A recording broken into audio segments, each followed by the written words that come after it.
नमस्कार. महाकुंभ व कुंभमेळा जो की 13 जानेवारीला प्रयागराज येथे भरणार आहे. या कुंभाला महाकुंभ असे का बरं म्हणतात, याच्याबद्दलची जेवढे पण आख्यायिका, जेवढ्या पण कहाण्या आहेत, तेवढ्या आज आपण या व्हिडिओमध्ये मी तुमच्यासोबत शेअर करणार आहे. तर त्यातली पहिली कहाणी अशी आहे की त्याच्या 2 कथा आहे. अशा ऋषी होते, ऋषी कश्यप. त्यांना 2 पत्नी होत्या आणि त्या दोघी सख्या बहिणी होत्या.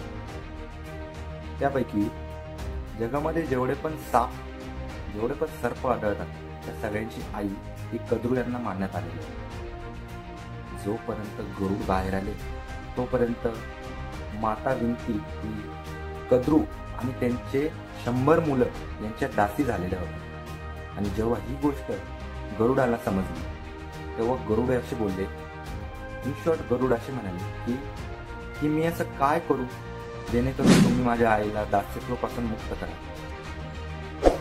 इंद्रदेव, सूर्यदेव आणि इतर देव सगळ्यांनी गरुड यांचा रस्ता रोखण्याचा प्रयत्न केला, पण गरुडदेव इतके शक्तिशाली होते की त्यांनी या सगळ्यांना एक करून हरवले. समुद्र मंथन, ज्याच्यामध्ये एका बाजूला राक्षस होते आणि एका बाजूला देव होते.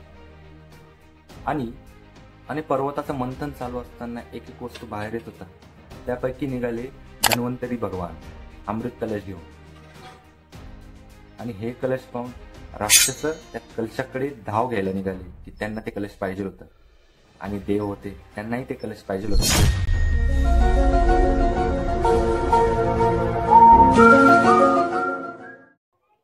महाकुंभ, महाकुंभ काय असतं आणि हा शब्द कुठून आला? हे बघा, कुंभ म्हणजे एक कलश, तर महाकुंभ म्हणजे किती मोठं कलश असेल त्याची साईज काय असेल. प्रत्येक 12 वर्षानंतर भारताच्या 4 शहरांमध्ये एका वेळेस हे महाकुंभ आयोजित होतं. महाकुंभ आहे या एका पूर्ण देशात, या पूर्ण पृथ्वीवरील हिंदुत्वाचं सर्वात मोठं पर्व. इतकं मोठं पर्व की ते 12 वर्षातच होऊ शकतं. पण का होतं महाकुंभ आणि कोणते 4 शहर आहे ते आहे उज्जैन, हरिद्वार, प्रयागराज आणि नाशिक. या 4 शहरांमध्ये ते महाकुंभ होते. या महाकुंभच्या मागे 2 कहाण्या आहेत मित्रांनो. त्यापैकी एक मी तुम्हाला ऐकवणार आहे. का बरं? तर येत्या 13 तारखेला 13 जानेवारीला महाकुंभ होत आहे प्रयागराजमध्ये. तर माहीत पाहिजे ना की त्याच्या मागे काय स्टोरी म्हणून. तर व्हिडिओ शेवटपर्यंत नक्की बघा, तुम्हाला ही माहिती नक्की इंटरेस्टिंग वाटेल. मित्रांनो, जसं मी तुम्हाला सांगितले 13 जानेवारीला महाकुंभ प्रयागराज येथे होणार आहे. तर त्या महाकुंभामध्ये येणार आहे प्रत्येक नागासाधू, प्रत्येक अघोरी, प्रत्येक मठाधीश, प्रत्येक मोठ्या मंदिरातील संत महात्मे, प्रत्येक ऋषी मुनी, हिमालयात वसलेले प्रत्येक ऋषी, प्रत्येक अघोरी आणि हिंदुत्वाला मानणारा, हिंदुत्वाचं रक्षण करणारा तिथे जमा होणार आहे. म्हणूनच मी तुम्हालाही इन्व्हाइट करतो, तिथे नक्की व्हिजिट करा. महाकुंभच्या 2 कहाण्या आहेत.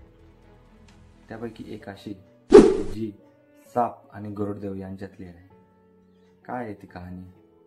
तर झाले असे, एक ऋषी होते ज्यांचं नाव होतं ऋषी कश्यप. यांच्या 2 पत्न्या होत्या ज्या सख्या बहिणी होत्या. एक होती कद्रू आणि दुसरी होती विंता. एके दिवशी माता कद्रूने ऋषी कश्यपकडे वर मागितला की मला 100 पुत्र पाहिजे, 100 शक्तिशाली पुत्र पाहिजे. आणि ऋषी कश्यप म्हणाले तथास्तु.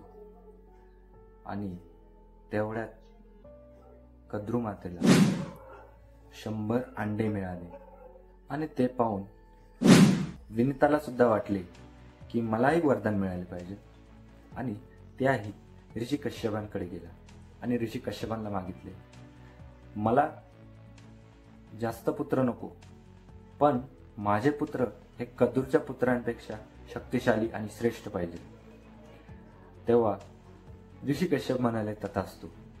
आणि विनिताला मिळाले 2 अंडे. आता जे 100 अंडे होते, एक एक एक एक अंड असं फुटायला लागले हळूहळू आणि त्यातून मुलं बाहेर यायला लागली. मुलं म्हणजे साप. तर जसे जसे ते बाहेर यायला लागले आणि असे मानले जाते की जगामध्ये जेवढे पण साप आहे त्यांची माता ही कद्रू आहे किंवा कद्रू यांना मानले जाते. आणि हे सगळं पाहून विनिता इनपेशंट व्हायला लागली.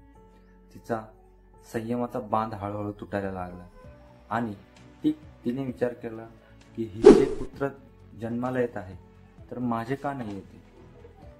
तर तिने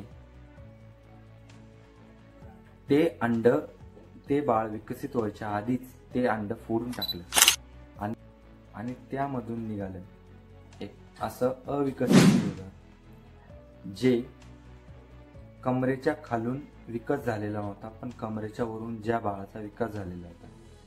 आणि त्या बाळाने नाराजगीने विनिताकडे बघून म्हणाला की आई, जे माझ्यासोबत केलं ते दुसऱ्या अंड्यासोबत करू नकोस. आणि ते बाळ हवेत उडून गेलं. आता ते हवेत कुठं उडून गेलं ते सगळं सांगतो. आणि हळूहळू वेळेनुसार ते दुसरं अंड फुटलं आणि त्यामधून पक्ष्याचा चेहरा घेऊन म्हणजेच गरुडाचा चेहरा घेऊन जन्म झाला एका बाळाचा. त्याचं नाव ठेवण्यात आलं गरुड. आणि त्याच्या आधी ज्याचा जन्म झालेला होता त्याचा मोठा भाऊ जो अविकसित होता त्याचं नाव होतं अरुण. आणि हा अरुण जो आज सूर्यदेवांचा सारथी बनलेला आहे, म्हणजे सूर्यदेवांचे 7 घोडे जे 7 घोडे तो चालवतो. अंड्यातून जेव्हा गरुड बनला तोपर्यंत विनिता ही कद्रू आणि तिच्या 100 मुलांची दासी झालेली होती. हे पाहून गरुडला अत्यंत वाईट वाटलं आणि तो सर्प आणि कद्रू मातेकडे गेला आणि तो म्हणाला की मी असे काय करू जेणेकरून तुम्ही माझ्या आईला मुक्त करशाल.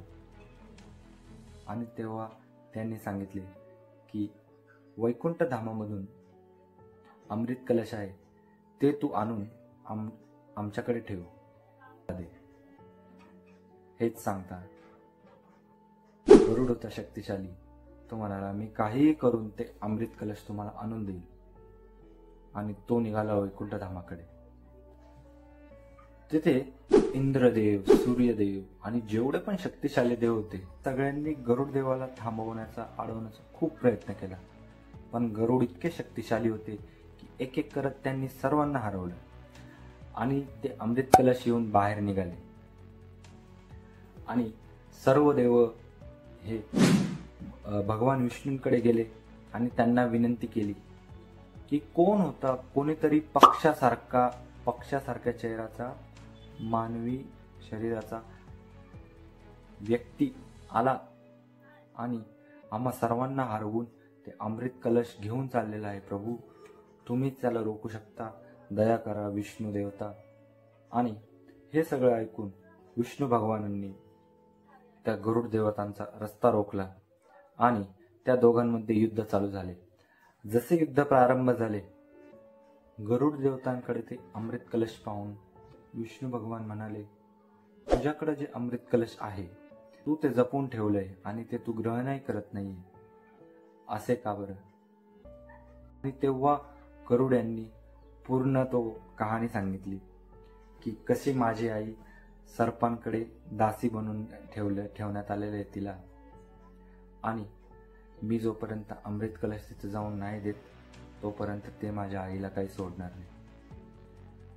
तर हे ऐकून भगवान विष्णू म्हणाले की ठीक आहे, मी तुला हे घेऊन जाऊ दे, परंतु माझी एक शर्त आहे की ती तुला मान्य करावी लागेल.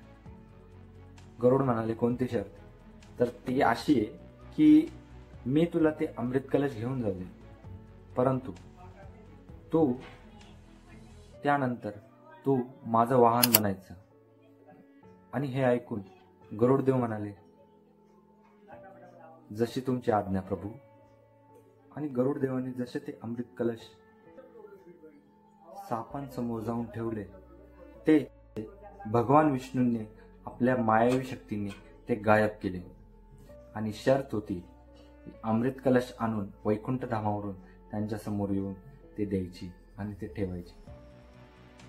शर्तनुसार गरुड जिंकले आणि सापांना गरुड भगवानांच्या आईला मुक्त करावे लागले. आणि असेच गरुड भगवान हे विष्णू भगवानांचे वाहन झाले. ही होती कथा त्या अमृत कलशाची.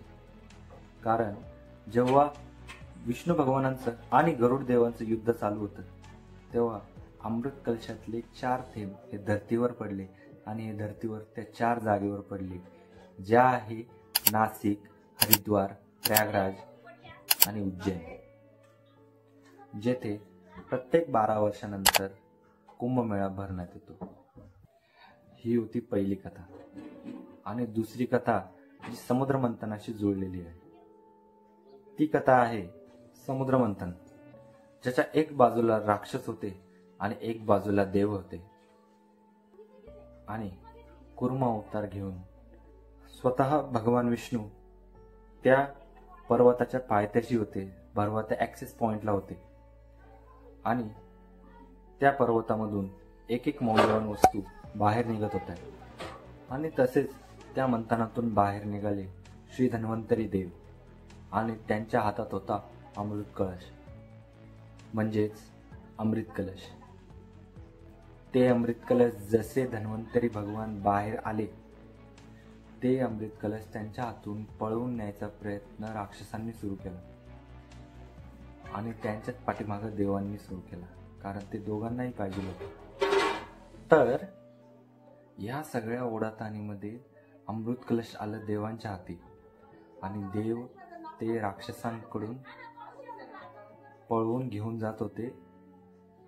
पृथ्वीवर फेऱ्या मारत होते. देव आणि दानव यांच्या धावपळीमध्ये त्या अमृत कलशाचे 4 थेंब पडले आणि जे धर्तीवर 4 थेंब पडले त्या ठिकाणांची नावे आहे उज्जैन, प्रयागराज, नाशिक आणि हरिद्वार.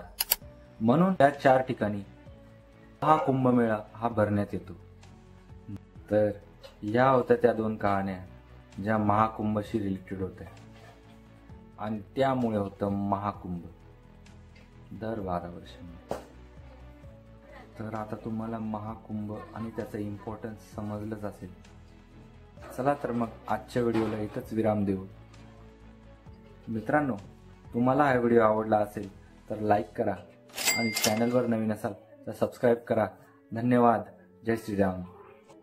आणि नक्की या येत्या 13 तारखेला प्रयागराज येथे महाकुंभ मेळ्यामध्ये. जय श्रीराम.